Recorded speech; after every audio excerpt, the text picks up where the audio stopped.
I'd always wanted to go to Morocco. The culture, the history, the desert. I've just always been fascinated by North Africa. And of course, I imagined great photographic possibilities. But as I thought about shooting there, I realized that I didn't want to simply wander around hoping to stumble into interesting images. That approach can often yield great photos, but I wanted something deeper. For 25 odd years, I have been fascinated by the music of the Gnawa, an ethnic group native to Morocco and Algeria, and so I've collected CDs by Hassan Hakmoun and Bill Laswell and field recordings of Gnawan musicians. It occurred to me that if I went all the way to Morocco, it might be possible to build a photo project around the Gnawa. But I needed to know more. I needed to do a little research. So I turned to my friend Stephen Kent, world music DJ and didgeridoo player.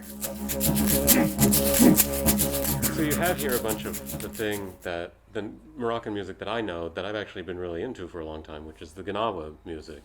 Right. That's what I would really, when I think of, oh, I'm going to go to Morocco and hear some music, that would be my ideal.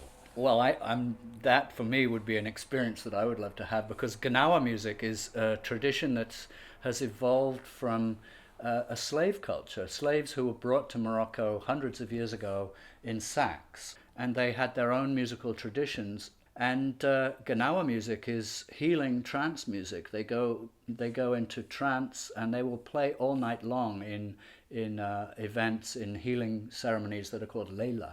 There's somebody based here in the Bay Area who is a friend of mine. Yassir Chadli is his name. He's a multi-instrumentalist and plays other instruments too, and he's a raconteur extraordinaire. He's a great storyteller and a wonderful person. You should go and talk to Yassir.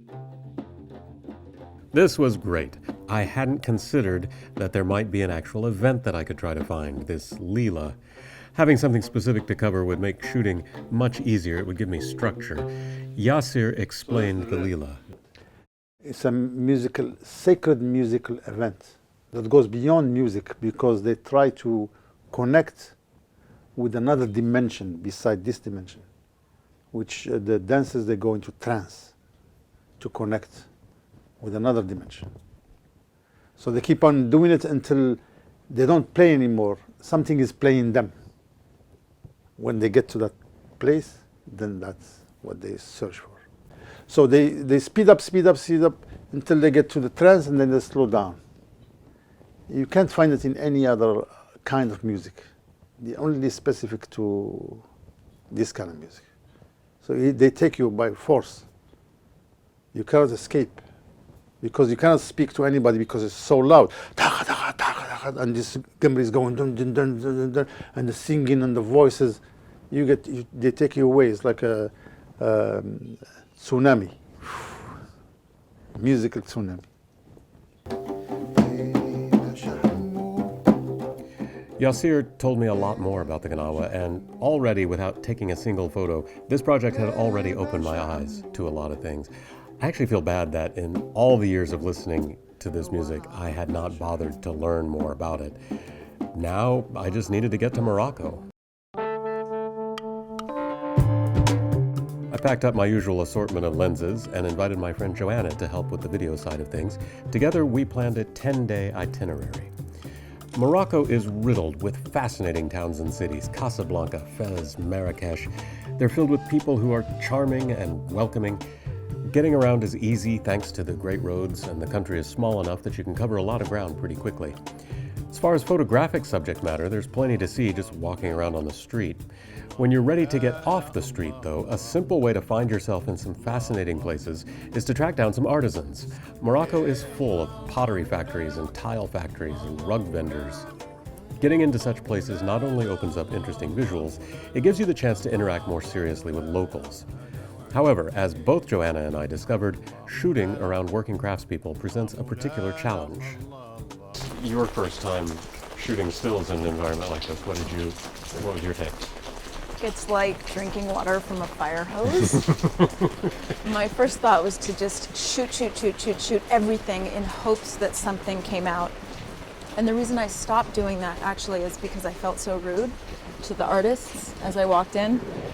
And I got really self-conscious and felt bad for them, like they were, You feel like you're exploiting them? Or, Yeah. Yeah. So then I started thinking, well, if I have to shoot, I better be a little bit more careful about it for their sake. And of course, naturally, that meant I was composing my pictures a little better too. And as soon as I stopped to sort of take some care about it, my shots improved. That's great. That's a fantastic observation, that actually the tension of the moment made you more careful Absolutely. and more fastidious. That's very cool. So the drinking water from a fire hose, was that because you were seeing so much content that you wanted to shoot, or just because there's just so much stimulus, both in terms of visual and the weird social situation of being around these people? Yes. Okay. All right. But the lesson to take away is don't push against it. Do what you're supposed to always do and do the real work. Take your time and be careful. That's right. We had lots of opportunities to practice shooting craftspeople at work.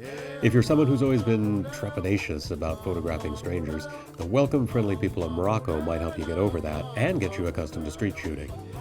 Morocco also offers up an astonishing array of terrain, from coastal beaches to the high altitudes of the Atlas Mountains to the edges of the Sahara. Landscape shooters can find plenty to do in this beautiful country. But finally, in Marrakesh, on the appointed day, we were fetched by a car in the night, which took us somewhere, for our Leela. Our hosts were incredibly welcoming, to the point of bringing clothes for Joanna, and then the music began. For me, being swallowed up by these sounds that I'd been listening to for so long was a powerful experience. Yassir was right when he said musical tsunami. But shooting in this room was hard. Because of the positions of the musicians, there was very little variety in angles. I had brought lights, but I was hesitant to use them, both because the tile on the walls would have made lighting very difficult, and because these guys were creating an incredible sonic environment, and I didn't want to interfere with what they were doing. So I aimed to capture as much data as possible, raw files, so that I'd have highlight, recovery capability, and plenty of dynamic range to edit with. My plan for the flat lighting was to expose carefully so that I could repaint the light in post to add some depth and dimension to the scene to better control the viewer's attention. The music continued, making its way through a cycle of dozens of songs. Yassir, though, had told me something very interesting. In the Leela, you have the master playing the hajhouj, the Gimri sentir, and the other ones are qarqaba player, the metal. There'll be 6 or 7 people playing, and then they're so loud, you want to hear the Gimri, and that's what they want.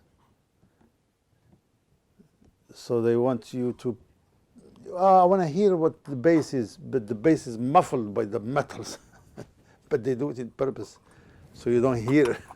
You don't hear this clearly, to make you work toward listening. And once you do that, everything pours in.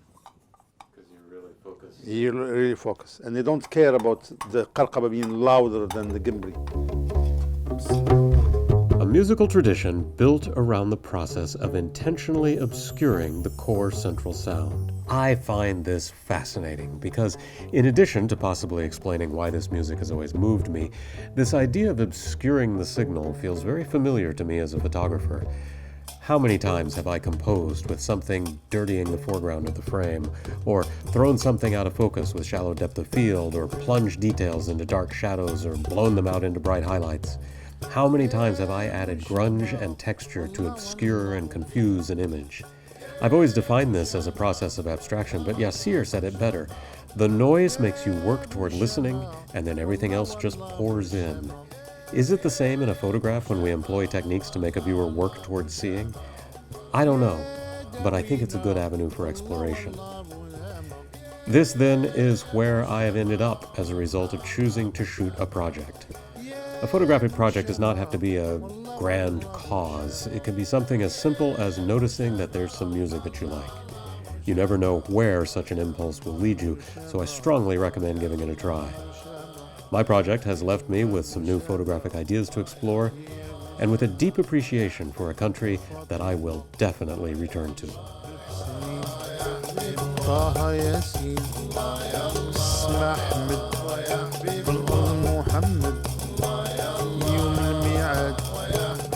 شاف فينا